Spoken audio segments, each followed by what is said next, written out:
Deficiency बघितले होते आपण. त्याचे कार्य बघितले होते. मला सरांकडून नोट्स मिळाल्या का? एक पुस्तकच पाठवलंय 45 पानाचं. मिळालं का? 45 पानाचं पीडीएफ पाठवलं होतं, मिळालं का? राम सरांना अजून नाही पाठवलं टाकलं. होतं. नाही, अजून हा, नाही पाठवलेलं. येईल, अजून नाही पाठवलेलं. बर बर, ठीक आहे. ठीक आहे. त्यात म्हणजे नोट्स सगळ्या विटॅमिन्सच्या नोट्स पाठवल्या, त्याच्यामध्ये सगळ्याच विटॅमिनच्या पाठवल्या. ठीक आहे. आता आपण वॉटर सोल्युबल आणि फॅट सोल्युबल विटॅमिन्स बघतोय. फॅट सोल्युबल मध्ये आपण विटॅमिन अ बघितलं होतं. म्हणजे आता आपण विटॅमिन आज ड बघणार आहे. ड ला, विटॅमिन डी ला काय म्हणतात, किंवा ड ला मराठीत आपण ड म्हणतो, त्याला कॅल्सिफेरॉल म्हणतात इंग्लिशमध्ये. काय म्हणतात? कॅल्सिफेरॉल. कधी कधी शब्द टिपाली ह्यामध्ये विटॅमिन ड येऊ शकतं, कॅल्सिफेरॉल येऊ शकतं, मग गोंधळ होऊ शकतो. त्यामुळे बाकीचे पर्यायी शब्द पण लक्षात ठेवा. तर विटॅमिन ड ला आपण काय म्हणू शकतो? कॅल्सिफेरॉल म्हणू शकतो. आणि दुसरं अजून एक नाव आहे सूर्यप्रकाशाचे जीवनसत्व. काय लक्षात घ्या? सूर्यप्रकाशाचे जीवनसत्व. नंतर जीवनसत्व ड ला आपण काय म्हणतो, की तुम्ही कधी बघितले का मुडदूस झालेली लहान मुलं, रिकेट्स म्हणतो आपण त्याला इंग्लिशमध्ये. तर ते जीवनसत्व ड ची डेफिशियन्सी असेल तर मुडदूस हा आजार होतो. त्यामुळे त्याला मुडदूस प्रतिबंधक घटक असं पण म्हटलं जातं. 1918 ते 1919 या काळामध्ये काय झालं होतं? 1918 ते 1919 कॉडलिव्हर तेलातील जीवनसत्वामुळे काय होत होता? मुडदूस बरा होत होता. हे कुणी सिद्ध केलं? मेलॅनॅबी. मेलनॅबी या शास्त्रज्ञांनी प्रयोगाद्वारे सिद्ध केलं. मेलनॅबी. आणि 1924 मध्ये काय झालं, की स्टीन वॉक आणि एफ हेस स्टीन वॉक आणि एफ हेस यांनी स्वतंत्रपणे असे सिद्ध केले की सूर्यप्रकाशातील जी अतिनील किरणे आहेत किंवा निलातीत किरणे आहेत, त्यांच्या संपर्कात आलं की मुडदूस रोग बरा होण्याचे चान्सेस वाढतात किंवा गुणधर्म उत्पन्न होतात, की ज्यामुळं मुडदूस त्यांना एवढं कळलं की त्यात प्रोसिजर काय होते कळलं नाही, की उन्हामध्ये बसलं की की मुडदूस रोग बरा होतो हे त्यांच्या लक्षात आलं. तर त्या संशोधनामुळे काय झालं, की रायस्टेरॉल नावाचं जीवनसत्व ड बाजारात आलं गेलं. त्याचं नाव काय? स्टेरॉल. त्याला आपण विटॅमिन D3 म्हणतो. विटॅमिन D3 जे असतं ते आपल्या त्वचेच्या खाली निर्माण होतं. हं? तर ते, आणि ते सूर्यप्रकाशानेच निर्माण होतं. त्यामुळं हे आपण म्हणजे लक्षात घेतलं पाहिजे. त्याच्यानंतर पुढचं काय आहे, की ड चे पण प्रकार आहेत. मी तुम्हाला सांगितलं ना, D3 विटॅमिन आहे ते सूर्यप्रकाशात बसल्यावर तयार होतं. तर ड चे पण 3 प्रकार आहेत. D1, D2 आणि D3, किंवा D1, D2 आणि D3 असं म्हणू शकतो.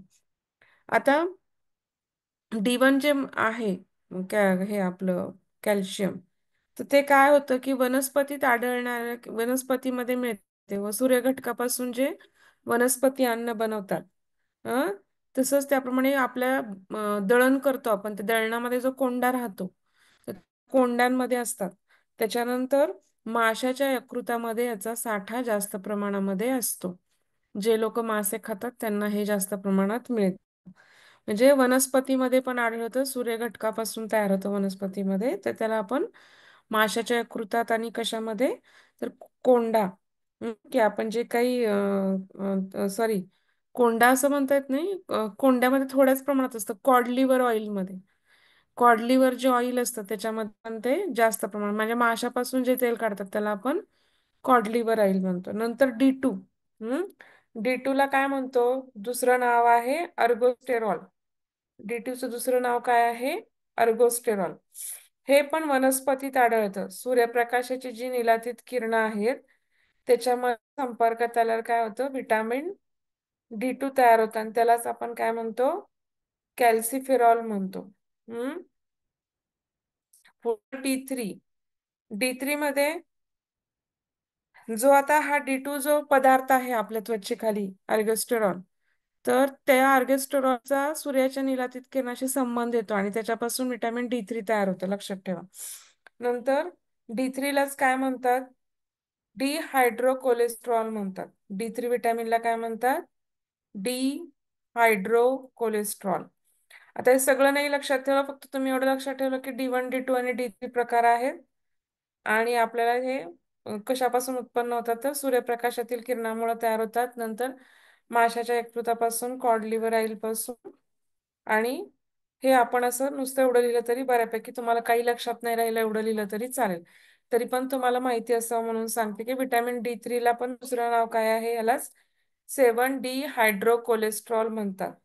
हा घटक काय आहे, ड विटॅमिन डी चा पूर्व घटक असतो.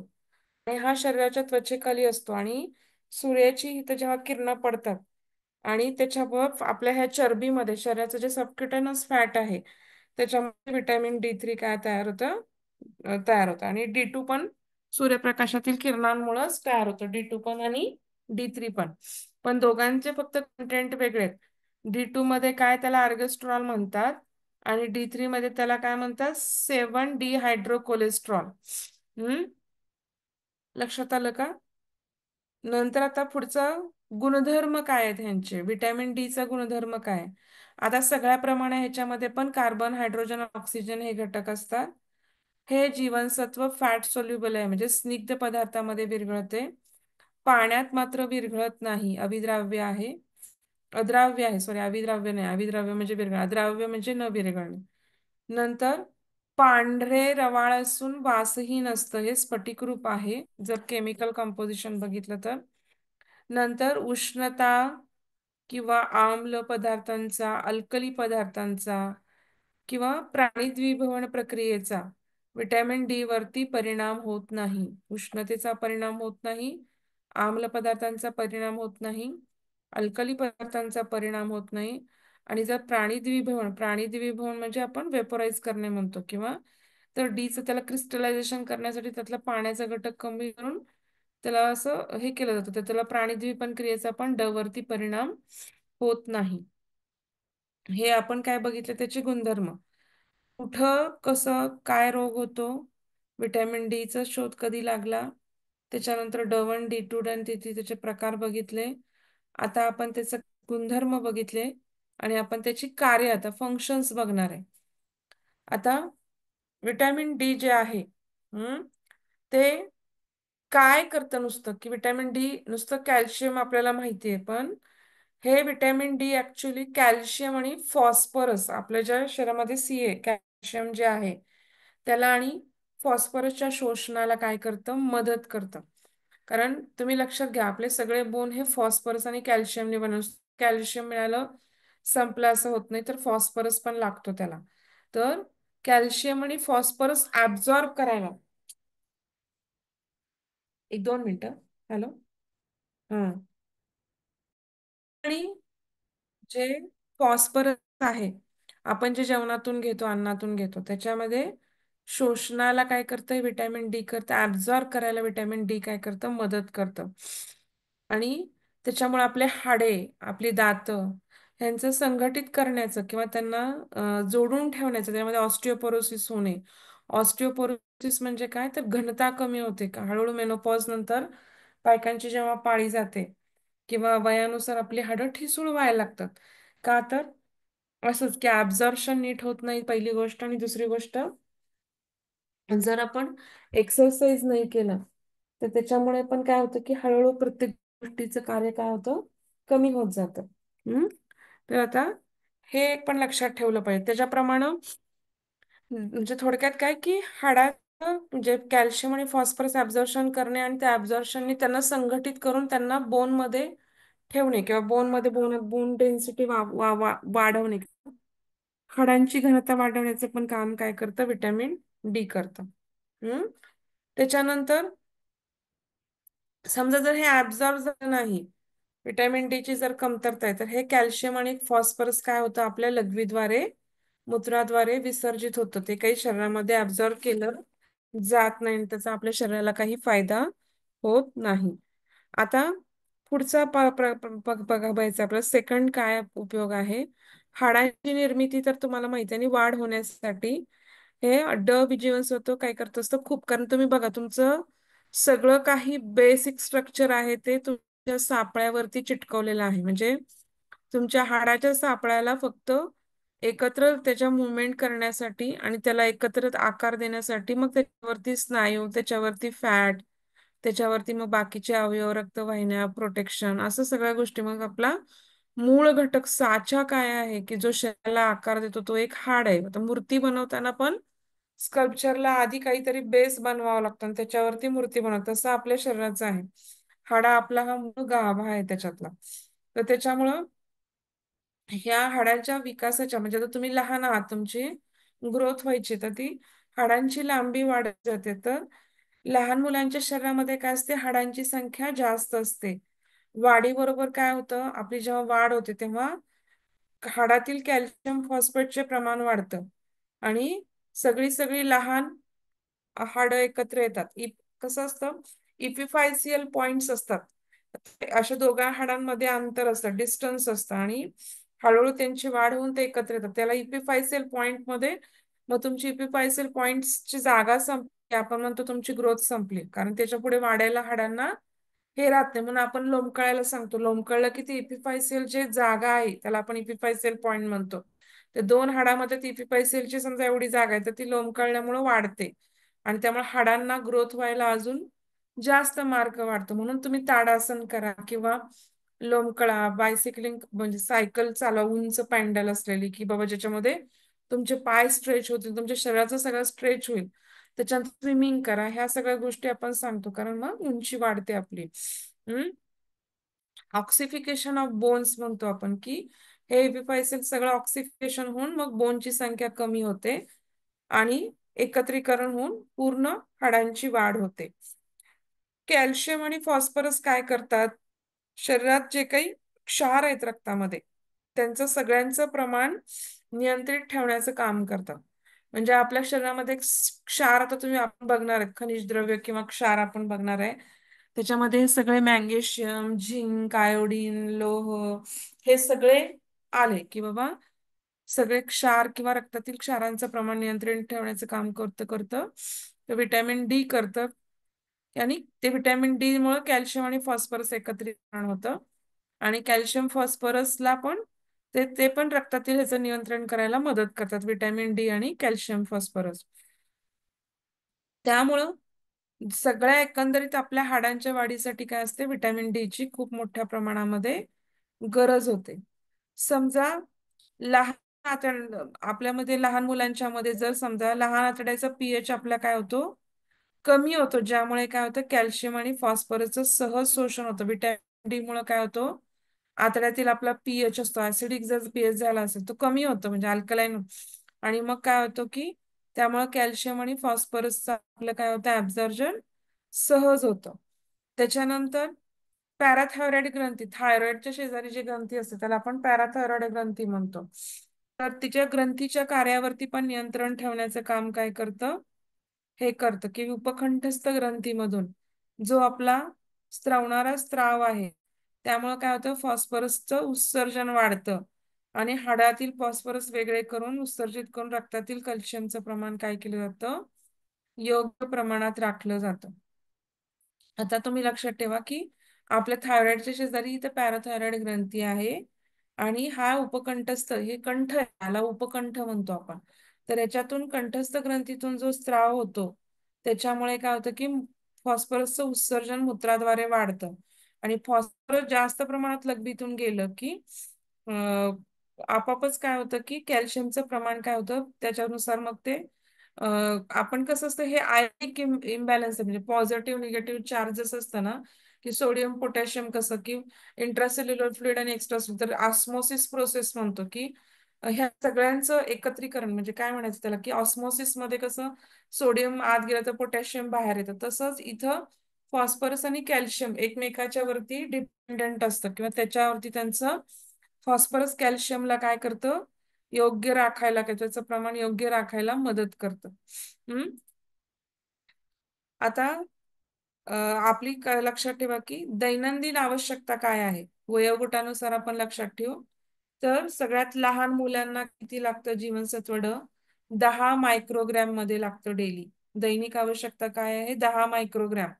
आणि जर इंटरनॅशनल युनिट मध्ये बघायला गेलं तर 400 इंटरनॅशनल युनिट इतकं मुलांना लागतं. म्हणजे साधारणतः 6 महिन्यापर्यंत ब्रेस्ट फीडच करतो. त्याच्या पुढच्या मुलांना 6 महिन्यापासून ते साधारणतः 7-8 वर्षापर्यंतच्या मुलांना किती लागतं? 400 इंटरनॅशनल युनिट किंवा 10 मायक्रोग्रॅम इतकं डेली लागतं.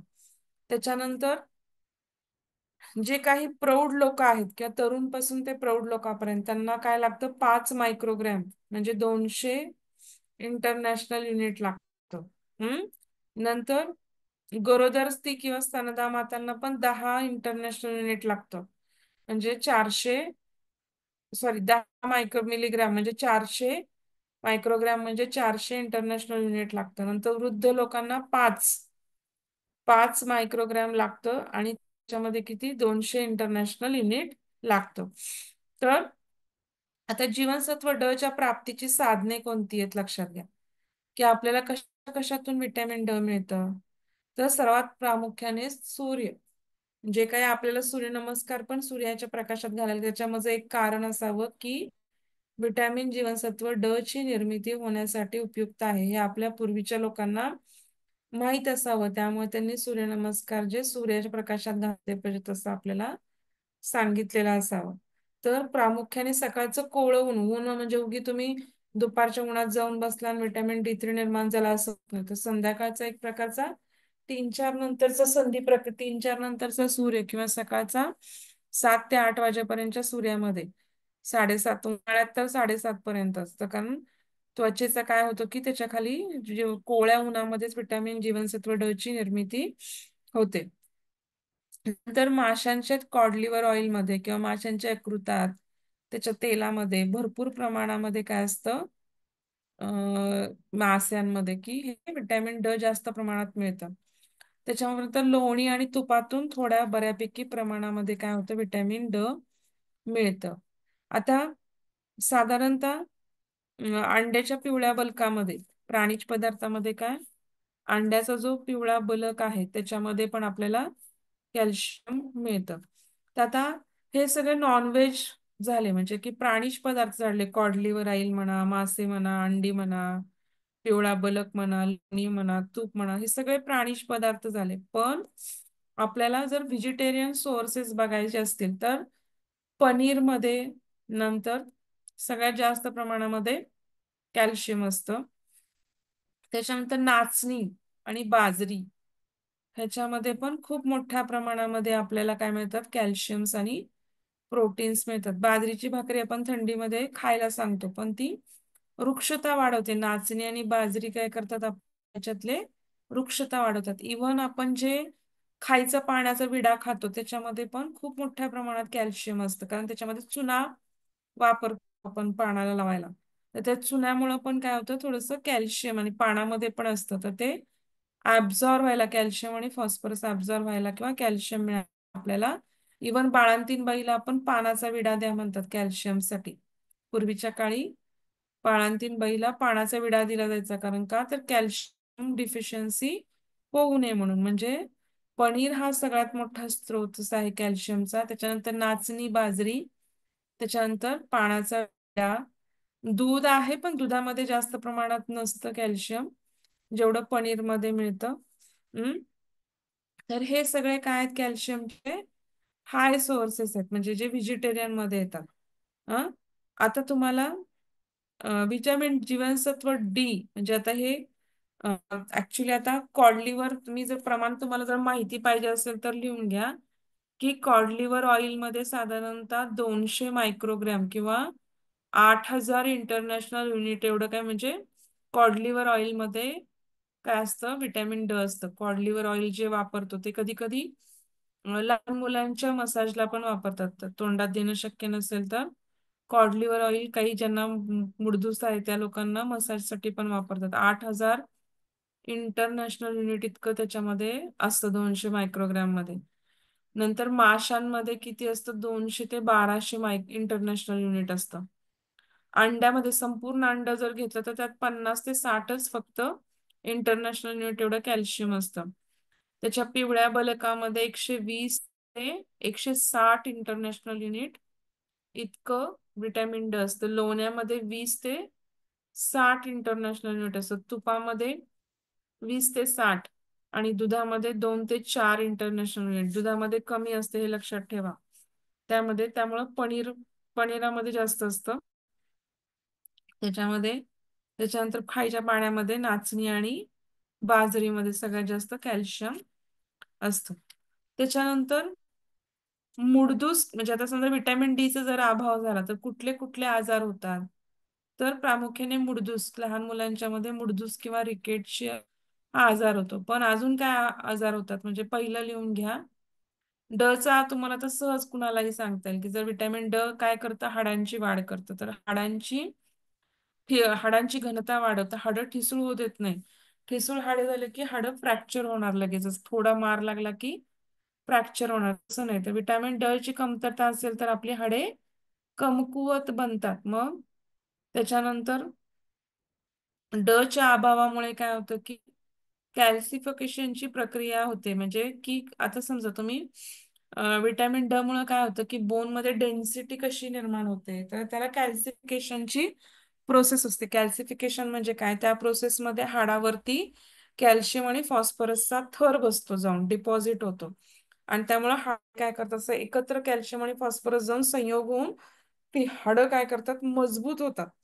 तसं त्याला कॅल्सिफिकेशनची प्रक्रिया म्हणतात. परंतु जर ही झाली नाही, व्हिटॅमिन ड चा अभाव असेल, तर ही कॅल्सिफिकेशनची प्रक्रिया काय होणार नाही. आणि जर कॅल्सिफिकेशनची प्रक्रिया झाली नाही तर हाडं तुमची आपोआपच ठिसूळ होतील. त्याच्यानंतर हाडाचा आकार बिघडतो. तुम्ही बघा की बाळ खूप लहान असतात. काही लोक 6व्या महिन्यात 5व्या महिन्यातच बाळाला उभारायचा प्रयत्न करतात. पण तसं करायला नाही पाहिजे, कारण हाडं खूप लवचिक असतात त्या काळामध्ये. अजून त्याच्यामध्ये कॅल्सिफिकेशनची प्रक्रिया खूप चांगल्या प्रकारे झालेली नसते. बाळ एकदम मांजरासारखं असतं, पडलं तरी त्याला असं लागत नाही एवढं, कारण त्याची हाडं पण अजून सगळी लवचिक असतात. त्याच्यामध्ये कॅल्सिफिकेशनची प्रक्रिया अजून एवढी झालेली नसते. त्याच्यामुळे काय होतं, तर तुम्ही लवकर त्यांना उभं केलं तर पायाच्या हाडांना असा बाक येतो. बाक येतो ना, अशी अशी फेंगडी फेंगडी चालायला लागतात मुलं. तर त्यामुळे मुलांना लवकर उभं करू नये, कारण उभं केलं की वजन सगळं शरीरावर येतं आणि तो भार बॅलन्स करण्यासाठी तर असं विचित्रपणे चाललं जातं आणि त्या बोनचा आकार वेगळा होतो. कधी कधी हागीज घातल्यामुळं पण खूप वेळा हागीज घालून मुलांना चालवायचा प्रयत्न, कधी कधी ते तसली गाडी असते हातगाडी सारखी किंवा वॉकर असतं, त्याच्यामध्ये लवकर बसवतात. तर तशामुळे पण पायाचा आकार बिघडतो किंवा त्याचा हाडांचा आकार बिघडतो. मग तसं का बिघडतो, तर विटॅमिन डी डेफिशियन्सी असेल तर कॅल्सिफिकेशनची प्रक्रिया होत नाही आणि हाडं लवचिक होतात आणि मग हाडांचा आकार, तुम्ही एखादी गोष्ट लवचिक असेल तर तिला वाकवू शकता, तसं हाडांचा काय होतो, बाक येतो हाडांना. नंतर हाडांची टोके रुंदावतात, म्हणजे ऑस्टिओफाइट्स येतात. त्याला आपण इंग्लिशमध्ये ऑस्टिओफाइट्स म्हणतो. तर त्याच्यामध्ये वेगळ्या प्रकारे ग्रोथ व्हायला लागते आणि जॉईंटच्या ठिकाणी असे ऑस्टिओफाइट्स म्हणजे असे छोटे छोटे टोकं उत्पन्न होतात. त्याच्यानंतर हाडे काय होतात, मृदू होतात, स्पंज होतात. ऑस्टिओपोरोसिस मध्ये काय होतात, हाडे एकदम स्पंजासारखी होतात.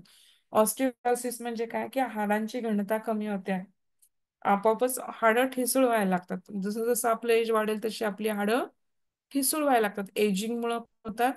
एजिंग मुळे पण आपल्या बऱ्याच गोष्टींचं ऍब्झॉर्प्शन नीट होत नाही आणि एजिंग मुळे पण आपली हाडं ठिसूळ व्हायला लागतात.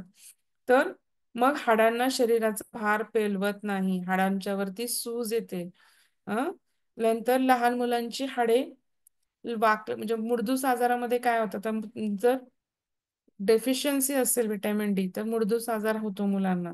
मग ते मुडदूस आजारामध्ये बघू की त्याची काय लक्षणं दिसतात. नंतर अस्थिमृदुता, हाडांची नीट वाढ झाली नाही तर किंवा विटॅमिन ड नाही मिळालं तर अस्थींना मृदुता येते. नंतर टिटॅनस सारखा आजार होतो, कारण कॅल्शियम मुळे टिटॅनी म्हणजे असे हातपाय वाकडे होतात आणि अशी धनुष्यासारखी पोझिशन होते.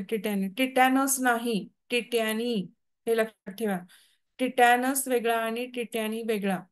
टिटॅनस हा तुम्हाला काही जखम झाली आणि तुम्ही त्याच्यात लोखंडाचं इन्फेक्शन झालं तर तुम्हाला टिटॅनस आजार होतो, धनुर्वात होतो. आणि टिटॅनी हा कॅल्शियम डेफिशियन्सीने होतो, हे लक्षात घ्या.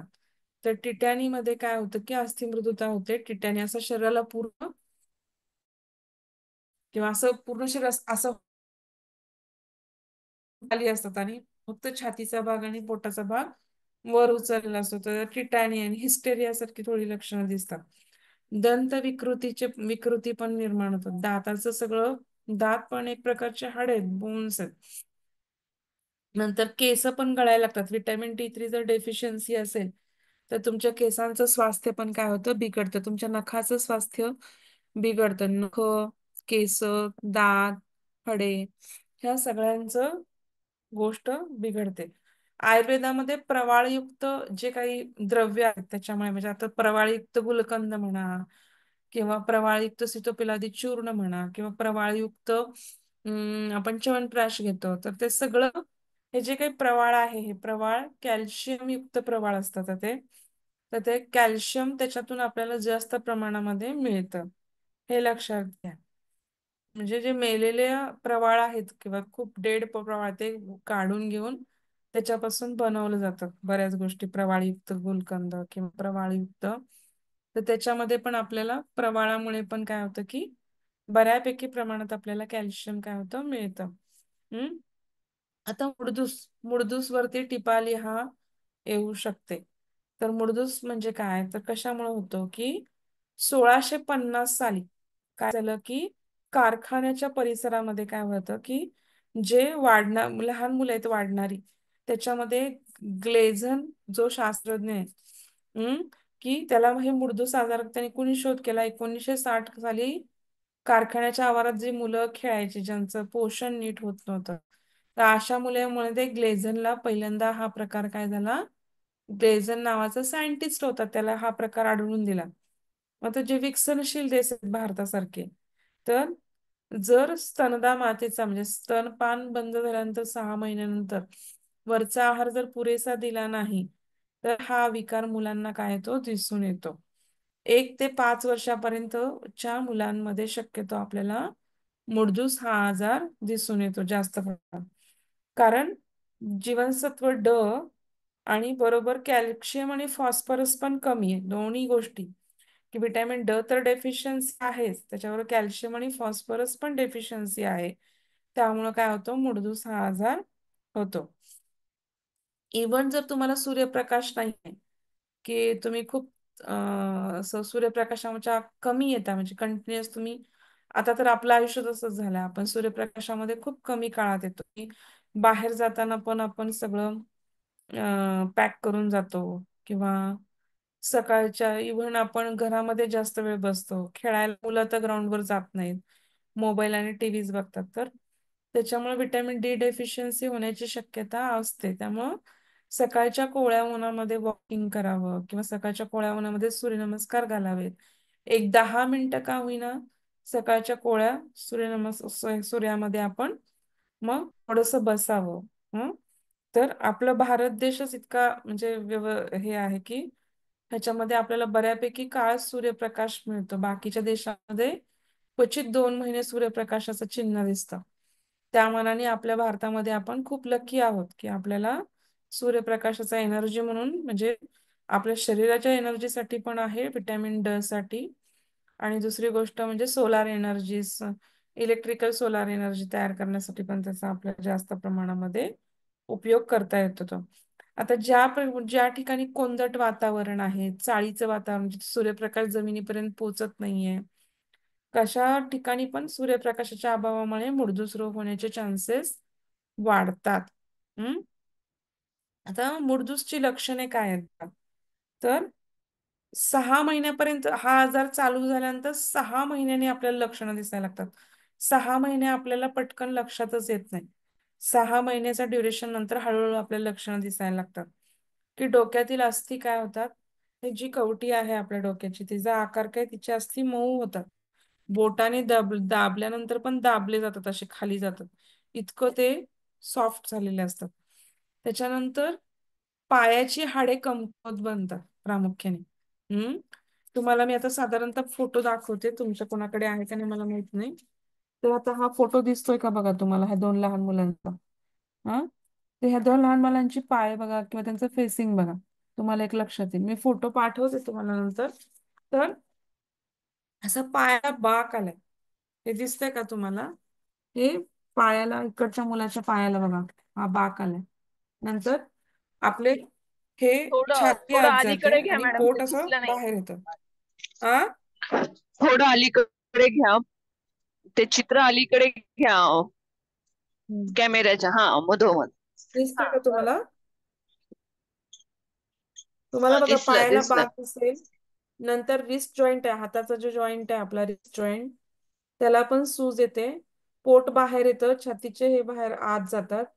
आणि सगळीकडूनच म्हणजे तुमच्या लक्षात येतं की त्याला लगेचच त्याचा चेहरा बघून किंवा त्याचं एकंदरीत पोश्चर बघून आपल्याला लक्षात येतं की त्याची पूर्णपणे विकृत अवस्था झालेली आहे, की बाबा पायाची हाडे पक्के नाही, कारण त्याच्यावरती वेट बेअरिंग असतं, आपल्या पायावरती सगळं वेट येतं आपलं.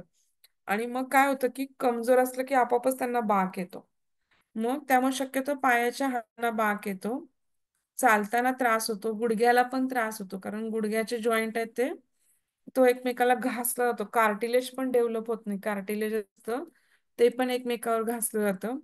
आणि जे ऑस्टिओफाईट्स असतात ते पण टोचतात आतून किंवा ते पण घासले जातात. हम्म.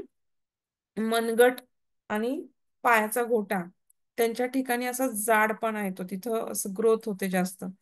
नंतर डोक्याच्या हाडामध्ये पण विकृती निर्माण होऊन डोके हाडे चपटे होतात किंवा कधी कधी असं कपाळाचे दोन्ही हे असे प्रॉमिनन्स होऊन पुढे येतात. डोके मोठे दिसायला लागतं. हम्म. छातीच्या बरगड्या कमकुवत होतात. बरगड्यांमध्ये पण काय होतं की त्याला रिकेटस रोजरी असं नाव दिलं जातं. म्हणजे बरगड्यामध्ये जे गोळे असे तयार होतात किंवा बरगड्याच्या कमकुवत होतात, तर त्याला आपण काय नाव देतो मर्दूस मध्ये? ह्या छातीतील ज्या गोळ्या आहेत त्या अशे गोळे गोळे तयार होतात त्यांना रिकेटरी रोजरी म्हणतात. रिकेटरी रोजरी ना. मग छातीच्या फासळ्या पुढे आल्यामुळे काय होतं की असं कबुतरासारखी छाती दिसते, म्हणून त्याला पिजन ब्रेस्ट किंवा कबुतरासारखी छाती दिसते, लक्षात घ्या. एक तर गाठी येतात त्यांना रिकेटरी रोजरी म्हणतात. कबुतरासारखी छाती, पिजन बेस छाती पण दिसते त्यांची. मणक्याची हाडे कमजोर होतात, हाडांना छिद्र पडू शकतात, इतकं कमजोर होतात. आणि तंतुपेशी पण कारण हाडांना जे काही जोडतात ते सगळे स्नायू असतात किंवा स्नायूंचे टेंडॉन्स असतात, तर ते पण तंतुविक बनतात हाडांमुळं. आणि कुबड निघते जर स्पाईनचा आकार बदलला ठिसूळ झाल्यामुळे, तर आपण असं कुबड येतं आपल्याला. दातांच्यावर पण परिणाम होतो. दात उशिरा येतात, अव्यवस्थित उगवतात, निघालेले दात कमजोर असतात त्यांचे. आणि दातावरती येणार दंतावरण किंवा इनॅमल ज्याला आपण म्हणतो ते पण लवकर येत नाही, उशिरा येतं. हम्म. पचन संस्थेचं कार्य पण सुरळीत होत नाही. मांसपेशी पण वीक होतात. पोटात वायू साचतो म्हणजे ब्लोटिंग होतं, गॅस ब्लोटिंग होतं, त्यामुळे पोट फुगल्यासारखं वाटतं, पोट पुढे येतं. आणि वाढ खुंटते, ग्रोथ होत नाही, झोप पण कमी लागते, झोप लागत नाही. हाडांमध्ये सतत वेदना आणि दुखावा जाणवतो. आणि मुख्यप्रमाणे आता बघा मी, आपलं जे काही बोन आहे, आपलं जे हाड आहे, त्याच्या आतमध्ये पोकळी असते. आणि त्या पोकळीमध्ये जे आत असतं त्याला आपण बोन मॅरो म्हणतो. बोन मॅरो मध्ये काय असतं की बऱ्यापैकी त्याच्या आतमध्ये हाडांना सगळा सप्लाय असतो, तुमचा नर्वचा सप्लाय असतो, रक्ताचा सप्लाय असतो आतल्या बाजूने. आणि तिथेच सगळ्या प्रकारच्या पेशी तयार होतात, म्हणजे तुमच्या ह्या पांढऱ्या पेशी ज्या आपण म्हणतो व्हाईट ब्लड सेल्स. नंतर तुमच्या त्या WBC चे परत 5 प्रकार येतात: न्यूट्रोफिल, बेसोफिल, मोनोसाइट, युओसनोफिल आणि लिम्फोसाइट. तर 5ही प्रकार. त्याच्यानंतर तुमचे HB किंवा RBC जे तयार होतात किंवा तुमचे प्लेटलेट्स, हे सगळे त्या बोनच्या मॅरोमध्ये तयार होतात. म्हणजे तुमचं हाडांचंच काय म्हणायचं त्याला, स्वास्थ्य चांगलं नाहीये, तर ते बोन मॅरोमध्ये पण परिणाम होतो. आणि त्याच्यामुळे तुमच्या सगळ्या इम्युनिटीवरती, तुम्हाला रक्तक्षय व्हायला लागतो, तुमच्या प्लेटलेट नीट काम करत नाहीत, तुमच्या WBC नीट काम करत नाहीत. तर अशा प्रकारे काय होतं की सगळ्याच गोष्टींच्या वरती परिणाम व्हायला लागतो. त्याच्यानुसार परत बाळाला डायरिया व्हायला लागतो, अतिसार व्हायला लागतो, रक्तक्षय होतो, मूळ चिडचिडे होते, उदास बनते, भूक लागत नाही, सारखा सारखा वारंवार इन्फेक्शन्स किंवा सर्दी खोकला असे परिणाम आपल्याला काय होतात त्याच्यामध्ये दिसून येतात, हे लक्षात ठेवा. आता हे मुडदूस बघितलं. मुडदूस मध्ये आपण काय बघितलं की कुणी हुडकला 1650 साली ग्लेझन ह्याला आढळून आला कारखान्यामध्ये काम करणाऱ्या मुलांच्या, म्हणजे जे काही पेरेंट्स काम करत होते त्यांच्या मुलांमध्ये आढळून आला. त्याच्यानंतर त्याची लक्षणं बघितली. विशेषतः पायांची हाडं कमकुवत होतात, 6 महिन्यापर्यंत लक्षणं जाणवत नाही. 6 महिन्यानंतर जाणवतात. डोक्याच्या हाडात सुद्धा विकृती निर्माण होतात. छातीच्या बरगड्या कमकुवत होतात. नंतर छातीमध्ये जे गोळे तयार, त्याला रिकेटरी रोजरी म्हणतात. पिजन बरगड्या इतक्या कमकुवत होतात की त्याला पिजन ब्रेस्ट म्हणलं होतं. कबुतरासारखी छाती असंही म्हणतात, कारण त्याचा आकार तसा दिसतो. मणक्याची हाडे कमकुवत बनतात. दातावर परिणाम होतो. इनॅमल लवकर येत नाही. दात उशिरा येतात. नंतर पचन संस्थेचं कार्य वेगळे होत नाही. मांसपेशी मऊ पडतात. पोटात काय होतं, वायू साचून राहतं, म्हणजे ब्लोटिंग होतं. पोट फुगल्यासारखं वाटतं. वाढ खुंटते, झोप लागत नाही. अतिसार, जुलाब होतात, रक्तक्षय होतो. मूल चिडचिडे होतं. उदासपणा येतो. भूक मंदावते. सर्दी, खोकला आणि क्षय, निमोनिया यासारखे परिणाम प्रामुख्याने आपल्याला काय होतात, दिसून येतात. हे आपण काय बघितलं, मुडदूसची आपण लक्षणं. तर त्याचे उपाय करायला, आता आपण लक्षणं बघितलं, त्या आजारावरती उपाय पण बघायला पाहिजेत.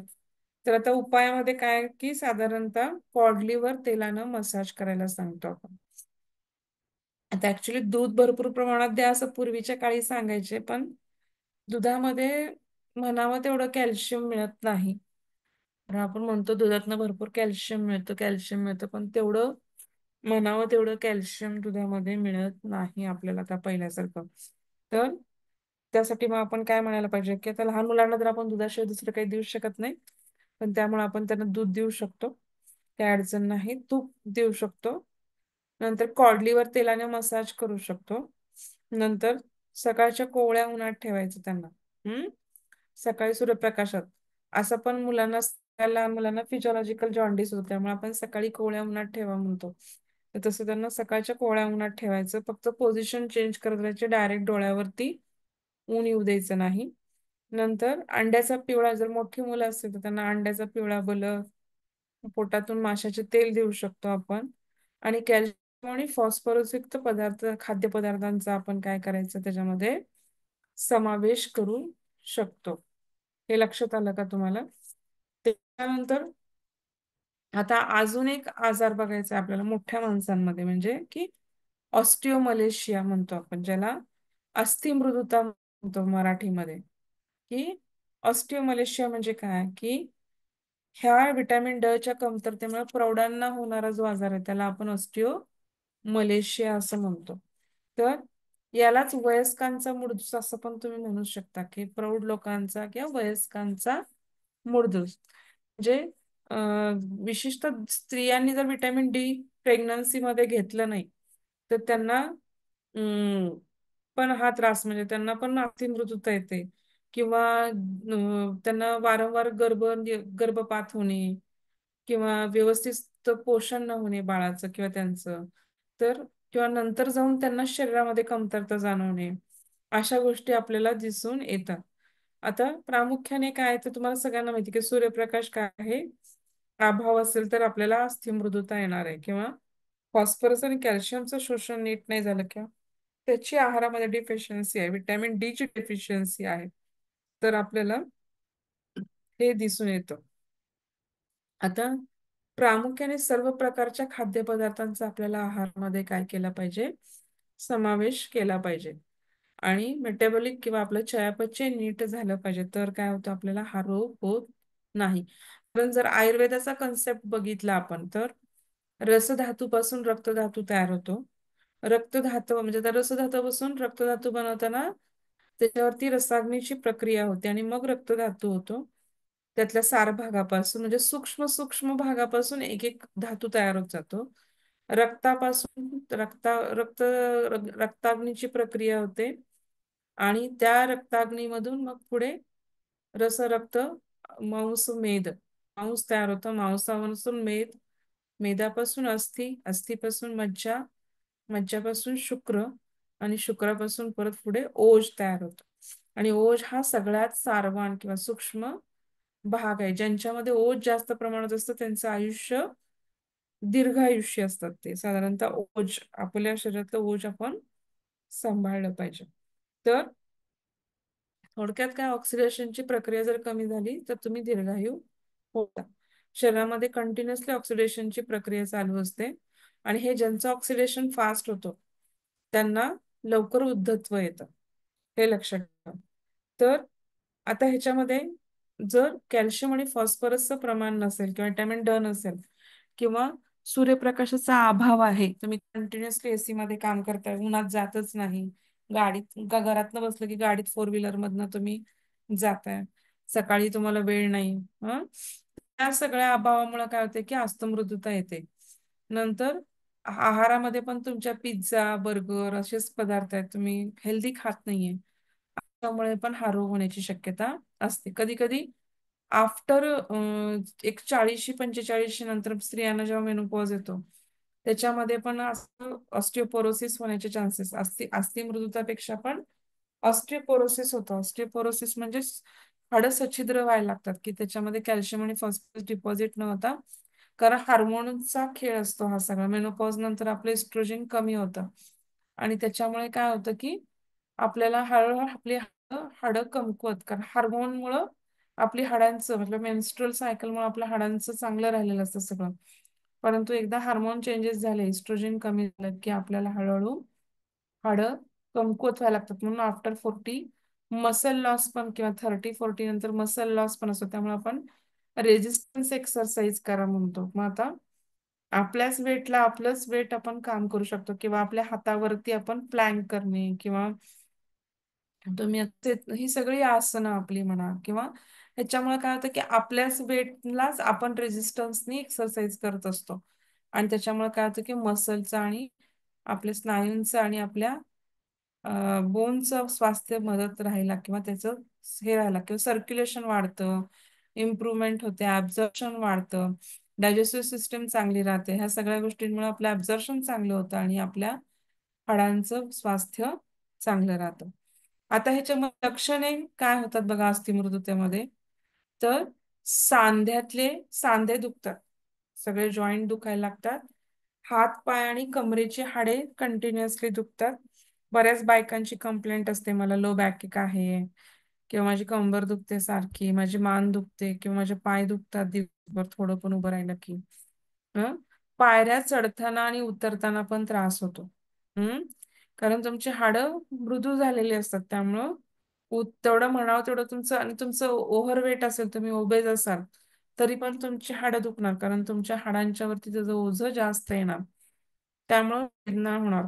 हम्म पाठीच्या कण्याची हाडे कमजोर बनतात, त्यामुळे कुबड निघते.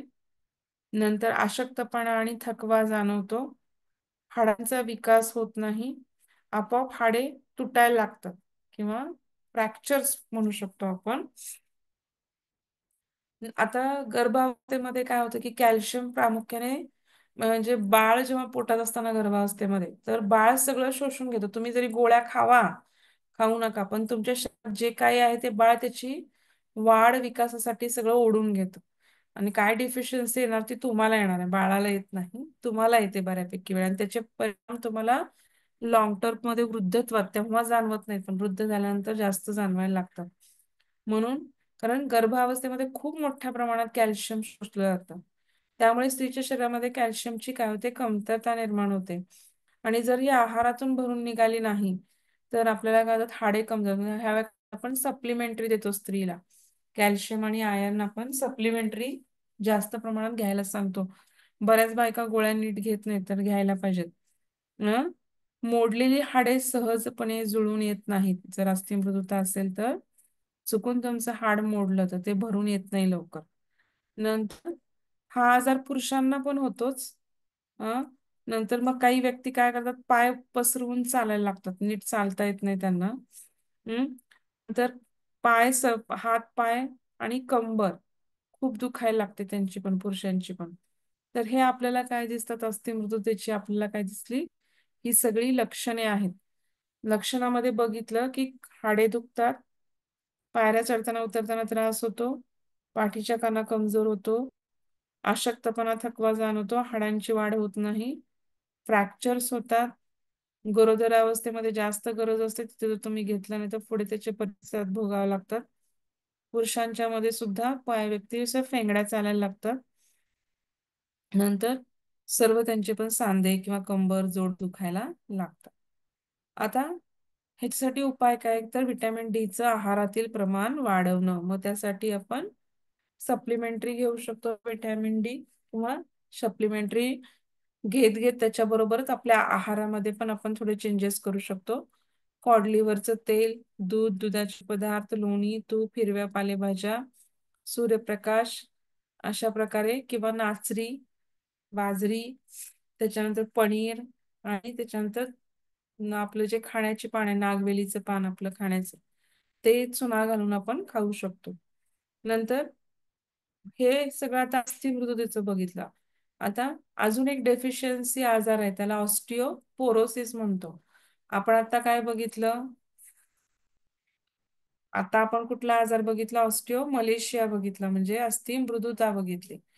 आधी विटॅमिन डी डेफिशियन्सीने रिकेट्स बघितलं लहान मुलांच्या मध्ये, प्रौढ व्यक्तीमध्ये मग अस्थिमृदुता, ऑस्टिओमलेशिया, आणि आता ऑस्टिओपोरोसिस. ऑस्टिओपोरोसिस म्हणजे, किंवा ऑस्टिओपोरोसिसला ऑब्लिक आपण टिटॅनिया असं पण नाव देऊ शकतो. तर ऑस्टिओपोरोसिस म्हणजे काय, तर प्रामुख्याने वृद्ध व्यक्ती किंवा प्रौढ स्त्री पुरुषांमध्ये आपल्याला हे जाणून येतं की हार्मोन्स जे संप्रेरक आहेत, आपले जे एन्झाईम किंवा हार्मोन्स, ह्याच्यामध्ये काय होतं की विटॅमिन ड ह्या हार्मोन्समुळे विटॅमिन डीचा आपल्याला अभाव होतो.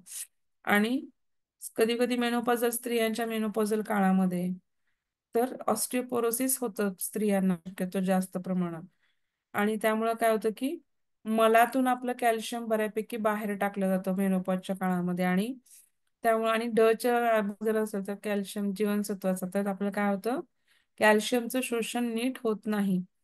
त्यामुळं काय होतं की आपल्याला हाडांमध्ये वेदना, सहज फ्रॅक्चर होतं, आस्थींची किंवा हाडांची घनता कमी होते, असे छिद्र छिद्र जास्त होतात. एक्सरे काढा तर त्याच्यामध्ये आपल्याला काळा काळा भाग दिसतो जास्त हाडांमध्ये, तर त्याला आपण ऑस्टिओपोरोसिस असं म्हणतो. हातपायाच्या हालचाली करताना वेदना होतात, हातपायांच्या स्नायूवर नियंत्रण राहत नाही, फेफडे येतात, कॅल्शियमचे शोषण न झाल्यामुळे पॅराथायरॉइड ग्रंथीचं कार्य बिघडतं, आणि प्रौढ पुरुषांपेक्षा स्त्रियांमध्ये याचं प्रमाण जास्त आढळतं. हम्म आणि जर पुरुषांमध्ये झालं तर त्याला सिनाईल ऑस्टिओपोरोसिस म्हणतात. सिनाईल ऑस्टिओपोरोसिस असं म्हणू शकतो. पण पुरुषांमध्ये जास्त जाणवतच नाही, स्त्रियांमध्ये जास्त प्रमाणामध्ये जाणवतं मेनोपॉज मध्ये. हम्म आता हे झाले ऑस्टिओपोरोसिस. ह्याच्यामध्ये पण आपल्याला काय करायचंय की आपल्याला सूर्यप्रकाशात आपल्याला डाएट आपलं व्यवस्थित ठेवायचं आहे. मेनोपॉजच्या काळामध्ये आपल्याला मेडिटेशन करायचं आहे. थोड्या प्रमाणात 45 मिनिटं का होईना आपल्याला व्यायाम करायचा आहे. मग तो वॉकिंग असू दे, किंवा एक 10 मिनिटाची योगासनं असू देत, किंवा एक तुमच्या घराला पायऱ्या असतील तर कमीत कमी 250 पायऱ्या तुम्ही रोज वर खाली केल्या पाहिजेत आफ्टर मेनोपॉज. कारण फॅट डिपॉझिशन होतं, तुमचे मेंटल चेंजेस होतात, फिजिकल चेंजेस होतात, तुम्हाला थकवा जाणवायला लागतो, उत्साह राहत नाही पहिल्यासारखा, मानसिक आणि शारीरिक दोन्ही पद्धतीवर. आणि कारण तुमचं एस्ट्रोजन कमी झालेलं असतं, त्यामुळे बऱ्याच गोष्टींचे आंतरबाह्य परिणाम तुमच्या शरीरावरती, स्किन खराब व्हायला लागते, वृद्धत्वाकडे झुकायला लागते, जो तजेलपणा इस्ट्रोजन असताना असतो, किंवा इव्हन तुमचा व्हजायना ड्राय व्हायला लागतो. तर या सगळ्या गोष्टींसाठी आपल्याला काय करावं लागतं की तयार राहावं लागतं, आणि त्या प्रमाणात जसे जसे प्रॉब्लेम यायच्या आधीच आपल्याला त्याची काळजी घ्यावी लागते. कारण कधी पण preventive is better than cure, म्हणजे प्रिव्हेन्शन जर असेल तर क्युअर, नंतर आजार होऊन क्युअर करण्यापेक्षा प्रिव्हेन्शन केलेलं कधीही चांगलं. आता जर हे आपण सगळं आता जे काही बघितले ते सगळे जे आजार बघितले, की ऑस्टिओपोरोसिस म्हणा, किंवा ऑस्टिओमलेशिया म्हणा, किंवा रिकेट्स म्हणा, किंवा मृदूस म्हणा, आपण जे बघितलं अस्थिमृदुता म्हणा, किंवा ऑस्टिओपोरोसिसला काही मराठी नाव दिलेलं नाहीये. त्याला काय म्हणू शकतो आपण, पण मला मराठी नाव अवघडच आहे. बरं, ठीक आहे. तर ह्याच्यानुसार आपण हे 3 आजार बघितले. आपण ह्याच्या नोट टिपाने हलकतलं काहीही येऊ शकतं तिन्ही आजारातलं. की विटॅमिन ड असं पूर्णपणे येऊ शकतं. तर आता किती मार्काला आहे बघून प्रश्न लांबवायचा, उत्तर लिहायचं. उगीचच भरमसाठ काहीतरी लिहायचं म्हणून लिहायचं नाही. 10 मार्काला असेल तर खूप मोठं लिहा, 4 मार्काला, 5 मार्काला आहे तर शॉर्ट मध्ये पटपट पटपट पटपट उल्लेख करून सोडून द्यायचं. तर ह्याच्या अभावामुळे एवढे एवढे आजार दिसतात. विटॅमिन डीचा मेन मग गुणधर्म, त्याचे प्रकार, मग त्याचा उपयोग आणि मग ते सगळ्यात महत्वाचं आहे. मग आजार आहेत ते वेगवेगळे लिहून मग त्याच्यावरती उपाय असं फास्ट मध्ये तुम्हाला लिहिता आलं पाहिजे. त्याच्यानंतर विटॅमिन ड जर तुम्हाला जास्त प्रमाणामध्ये आधिक्य झालं तुमच्या शरीरामध्ये तर काय होतं तर काही नाही बऱ्यापैकी ते लघवी वाटे आणि समजा तुम्ही गोळ्या घेताय कॅल्शियमच्या तुम्हाला माहित नाही की आहे डेफिशियन्सी नाही आहे आणि मग जास्त प्रमाणात झालं कंटिन्युअसली महिना 2 महिने 3 महिने घेतल्यानंतर तर तुमचं संडाचा वाटे आणि लघवी वाटे ते बाहेर पडलं जातं. नंतर रक्तामध्ये जे सिरम असतं आपल्या तर त्याची कॅल्शियम आणि फॉस्फरसची पातळी काय होते थोड्या प्रमाणात वाढते. भूक थोडी मंदावते, तहान लागत नाही. नंतर वारंवार लघवी येण्याचं प्रमाण वाढतं कारण उत्सर्जन होण्यासाठी लघवी जास्त प्रमाणात होते. कधी कधी खूपच अतिप्रमाण झालं तर उचमळतं, बेचैन होतं किंवा झोप येत नाही असे परिणाम पण आपल्याला काय होतात दिसून येतात. जर अधिक प्रमाणात जर विटॅमिन डी आपण सप्लिमेंटरी घेत असतो तर कधी कधी हायपर विटॅमिनोसिस ड असं आपल्याला दिसायला लागतं.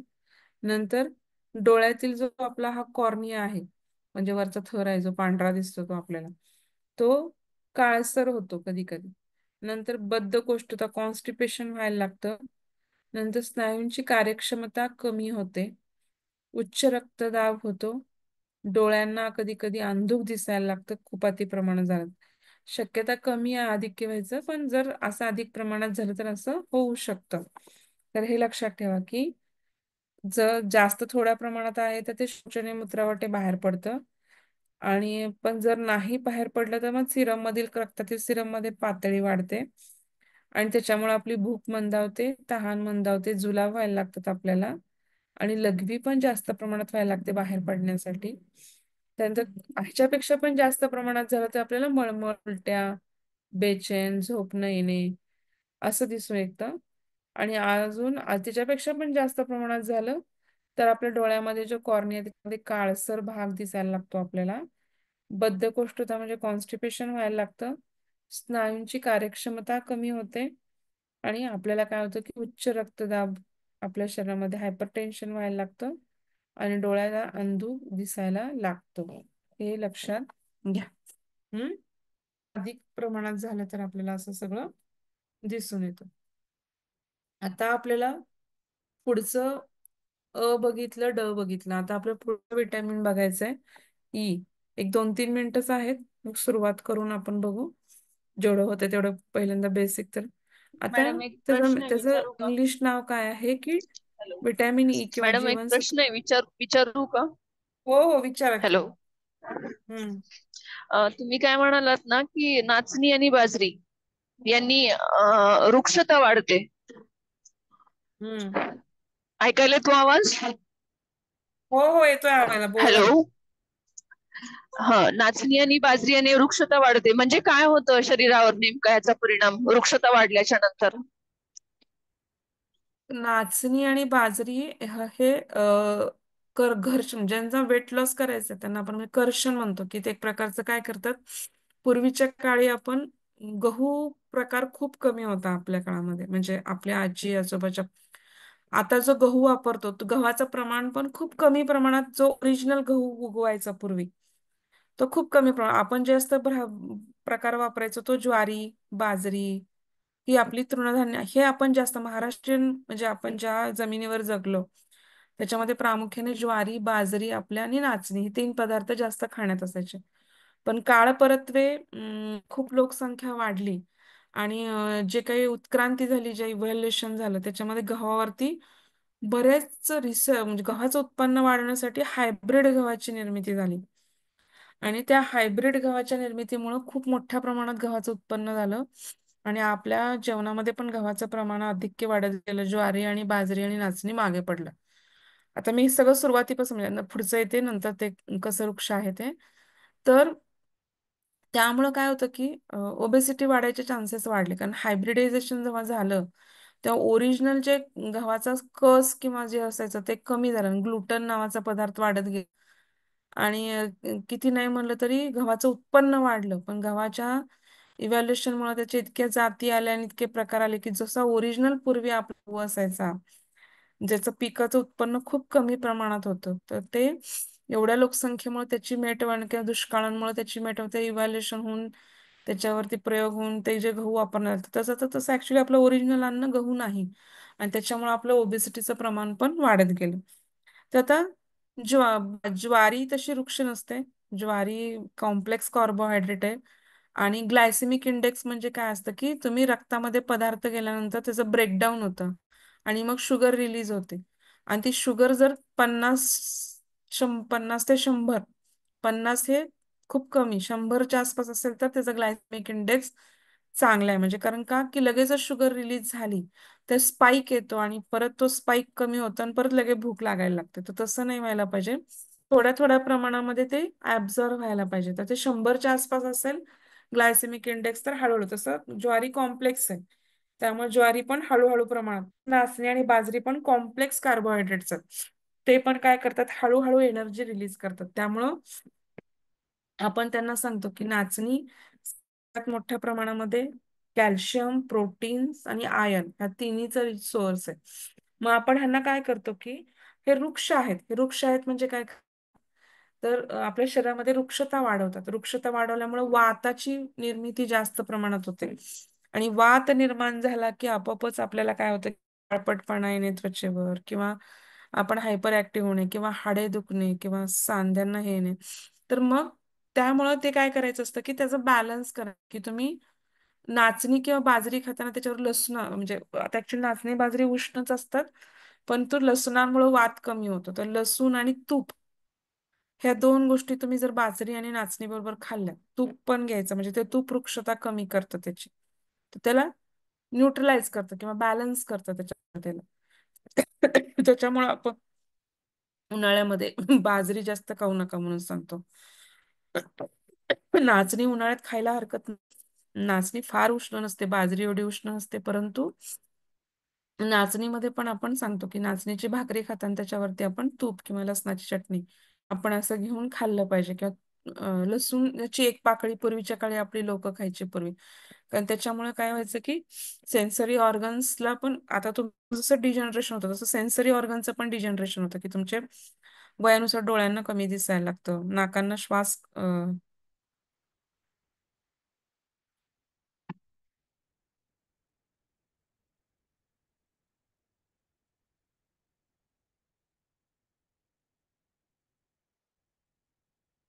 हॅलो, ऐकायला हा येतोय, नाहीये. ऐकायला येतोय का आवाज? हा हा हा, आता चालेल. आला.